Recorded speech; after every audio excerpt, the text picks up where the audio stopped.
when I first started doing my YouTube channel, I was afraid to talk philosophy or politics in any stretch of the imagination, with the exception of like when I was playing Surge, for instance. I talked about how the workers were literally turning into cyborgs that were stuck in their work programs, mostly by accident, but that's what happened.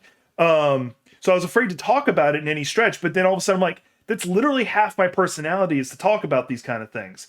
And then eventually, as you see, I've been doing coffee over gaming. Anybody who's looking at my library, you talked about, see, I've been talking about LGBTQ rights and civil rights movements and stuff like that. So, yeah, which is very cool. I think one of the coolest things that's happened in the last few years is like how a lot of people that started out as gamers have transitioned to politics, and like it's been really neat. Like, not everyone has done it in a way that I appreciate, but like you, I mean, H Bomber guy, for God's sake, like people, you know, like that started out being very interested in games and then realizing, hey, like games are texts and there's like politics in here. It's very neat to me. Yeah. Well, my personal hero when it comes to that is Markiplier, for instance. He is just legit. I don't know if you know who that is. I don't. If you get a chance, you can look at some of his stuff, but he is legitimately like this really good person. Like, it's impossible that he's been faking it, and he's one of the most successful YouTubers, almost period. Just from his Let's Plays, he's made about reportedly about worth $10 million. Oh, boy, well. Yeah, he's been doing it good. He's been doing it since about YouTube gaming started. So anyway, so like he'll talk politics on rare occasions, but so you get an idea of who he is. Not only does he like donate to charity like just left and right like it's nothing, he also did a series of videos of him learning how to pole dance, because he's like, I don't care. You calling this unmasculine? I don't care. Look how strong I'm getting. That's just who he is. Hard. It's real hard. That's good on him. Build up a lot of core strength, if nothing else.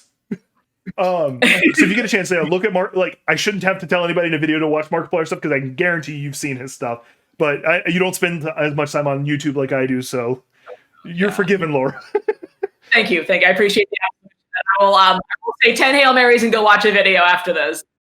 But anyway, like the few times he did was like one of the mass shootings at a school, and I don't even remember which one, and that's the problem. There's so many that we don't know which one.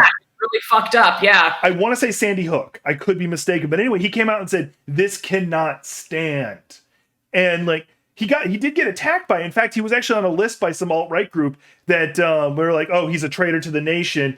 But I love that his job occupation was if chocolate had a voice. Ooh. And he shared it because he thought it was hilarious. Oh my God, that's actually kind of beautiful. Like, like, thank you. Awesome. Yeah, it is fun when they compliment you on accident. It's pretty great. Yeah. There was a recent one. I don't know. It's a bit blue, but I assume that's okay. There was a recent thing where somebody posted Antifa is what it's what communism sounds like with a cock in your mouth, and of course the queer community on Twitter was like, cool, yeah, I love that. And like, I love it when they say things like that, because on the intellectual level, communism is fascism. It is the fascist side of socialism. I'm going to disagree with you on that. I definitely think there's authoritarian communism where like Stalinism is, but the way that people think of communism is Stalinism. So I'm just not correcting that for nitpicking. Fair. I want to be clear, because I would consider myself a leftist and not a liberal, and I'm definitely sympathetic to some things that are communist. Stalinism can fuck right off. That's totalitarian. I totally agree with you. But to say Antifa is pro Stalinism, communism is what? Right. Yeah. Well, honestly, this is really interesting, because this is one of the examples of like a fundamental misunderstanding between the left and the right. Because when they hear communism, they hear Stalinism. And when people on the left hear communism, they're like a system of equitable living in which there are like some communal farms, and like maybe it's anarcho-communism, maybe it's, like all kinds of different things, but like the word has really different connotations. And so you can't really have a conversation unless you address that with the right, because they think that communism is Stalinism and that Biden is communist, and it's like, oh boy, where to begin, So the stupid, fast explanation for political science spectrum, you have, on a scale from left to right, you have conservatism and liberalism. And then from top to bottom, you have the top being authoritarianism, and then you have down below, you have anarchy is essentially, I forget the actual term, libertarianism is the usual term they use. And depending, no extreme is usually that it has its issues. Let's put it that way. For one way or another. When you have extreme authoritarianism, you have monarchies, you have fascism, you have stuff like that.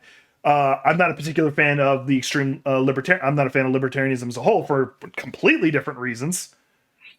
Definitely, I don't like the libertarian right. I am very, I'm sympathetic to and curious about anarchy. I wouldn't call myself an anarchist at this time, but I think there's some interesting ideas in there. So I might be a bit more on the libertarian spectrum than you, but I'm talking about like the extreme version where it's anarchy, pure anarchy, because then you get into, from the way I see it, you eventually get into like Mad Max situations if you have absolutely no overarching social contract in some fashion.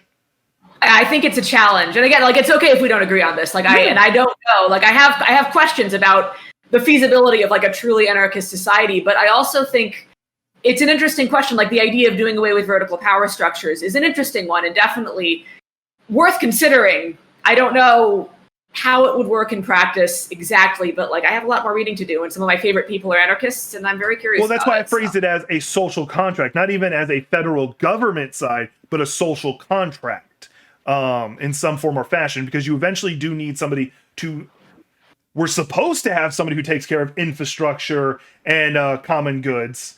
Oh yeah, no, you got to have some kind of coordination, and that I agree. Like, libertarian right is excuse me, batshit crazy. Oh, yeah. Like, the idea that we're all individuals and we don't work together. But like on the libertarian left, which I would, characterize as more anarchist, is the idea that we do need to cooperate and that people naturally do cooperate is the idea that, like, left to their own devices, people are mostly good. That's the part where you kind of lose me. But, again, doing more research on that. So, yeah. And then, of course, you have the liberal versus conservative. On the far end of liberalism, you tend to have socialism, and then further down it, you'll have actual communism, not Stalinism, because Stalinism's up on the totalitarian side. And then on the conservative side, you tend to have based in tradition, so you'll have like monarchies by divine right kind of thing, or religious fundamentalist governments as the far conservative side, because they're built on traditions. It's not... And the ultimate way of thinking of liberal versus conservative, liberal is supposed to look at the situation, how are we going to fix it, and not care about tradition, whereas conservatism tends to be, here's what tradition says we do, it doesn't matter what's going on specifically. So that's definitely the extreme Cliff Note version. In my abridged version, did I do anything wrong? Except for the... Yeah. No notes. Yeah. All right, cool.